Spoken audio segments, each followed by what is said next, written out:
Since ancient times, cultures have told stories of beings that could destroy the world, devour it, or drive people insane.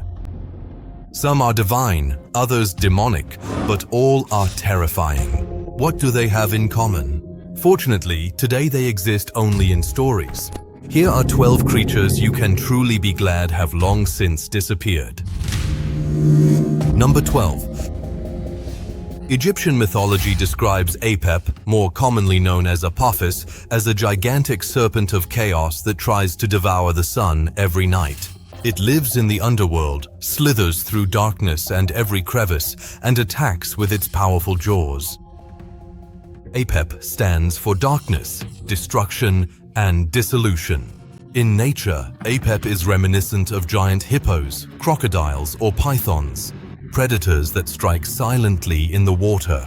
Perhaps the myth was also inspired by solar eclipses, a being that threatens the world every day and must be defeated again every night. Number 11. In Hindu mythology, Ravana is the 10-headed king of the demons, educated, powerful, and almost immortal. He kidnaps the goddess Sita, fights against gods and humans, and is ultimately defeated by the god Rama. Ravana is not just an enemy, but also a tragic hero. His many faces symbolize intellect, but also arrogance. Some see in him an exaggerated king of past dynasties or a projection of political tyrants. Ravana is proof that intelligence without humility can be fatal. 10th place. The Mesopotamian god Nergal rules over disease, war, and the underworld. His name inspires terror, and his presence brings plagues. He is often depicted with a burning sword and a lion's head. Nergal embodies real fears: plague, fever, incurable diseases. His myth is closely linked to the devastating plagues of the ancient Near East. At the same time, he was a necessary god who maintained balance when the world descended into chaos. A god of death who was not worshipped but appeased. 9th place. The feathered serpent god of the Aztecs was not a monster, but an ambivalent creator, teacher, and bringer of culture. But his serpent form and his wrath were feared. We are talking about Quetzalcoatl. He could bless cities or destroy them in a storm.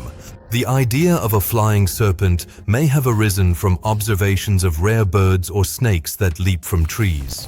Quetzalcoatl was too great to be clearly categorized. God, animal, teacher, avenger.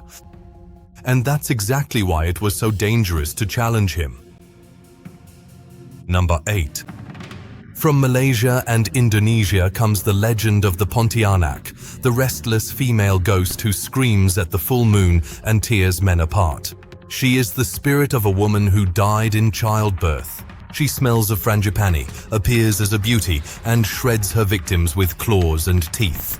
Pontianaks are the embodiment of pain, an expression of deep cultural traumas surrounding birth, death, and inequality.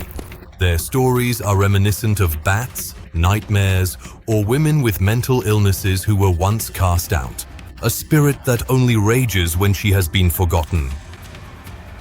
Number 7.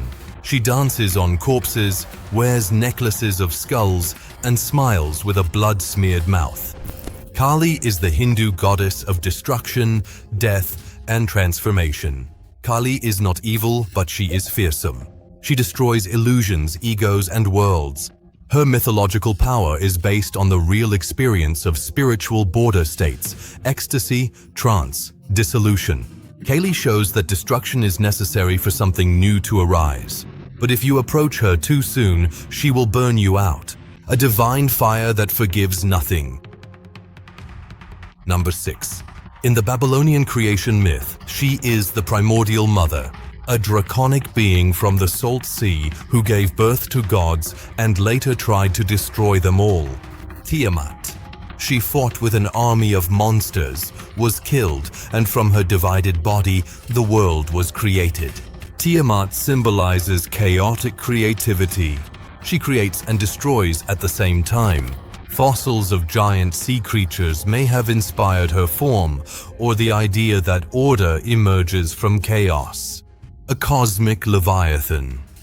tragic, terrifying, creative. Number 5. In Greek mythology, Echidna is the mother of all monsters.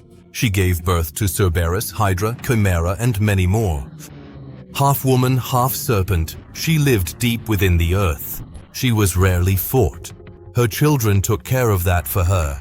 Echidna is often seen as a symbol of fear of female power, uncontrolled fertility, and wild, untamed nature in mythology. Real-life inspirations could have been giant snakes or landslides. The feeling that evil comes from below. Echidna is not a hunter. She is the nest from which all nightmares crawl. Number 4. In Irish Celtic mythology, Morrigan appears as the goddess of war, prophecy, and death. She often appears as a crow or an old woman and announces death before battles begin.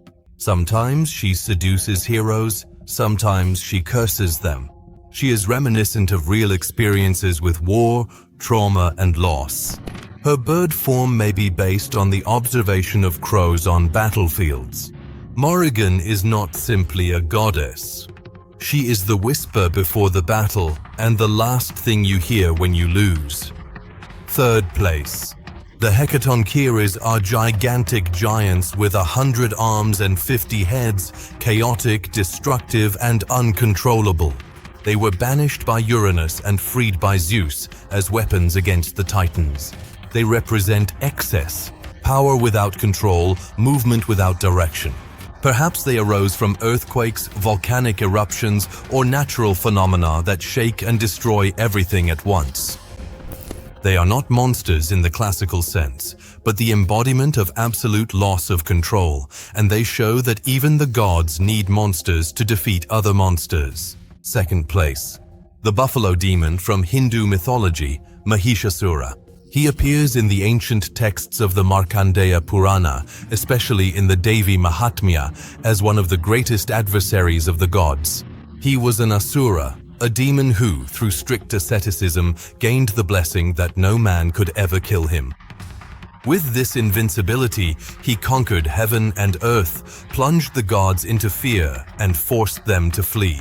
But from their collective rage, energy, and power, Durga was born, a goddess created solely from divine feminine forces. With 10 arms, armed with divine weapons, she went into battle against Mahishasura. After 9 days of battle, she killed him, often depicted as piercing him while he lies before her, half buffalo, half man. To this day, Mahishasura stands for arrogance, deception, and abuse of power, but also for the triumph of female strength over male violence. His death is celebrated every year during Durga Puja as a reminder that no blessing protects against one's own arrogance. Number 1. A crocodile with many mouths, which in the Aztec creation myth was the first being to exist, Tzipactli. It was insatiable. It wanted to devour everything that existed. The gods cut it apart and created the sky, earth, and water from its body parts. Tzipactli is both creator and destroyer. It may be based on observations of giant crocodiles or prehistoric fossils like Deinosuchus, a crocodile over 10 meters long. A creature that devours everything and in the end becomes the world itself. A monster that cannot be defeated, but must be cut apart in order to survive.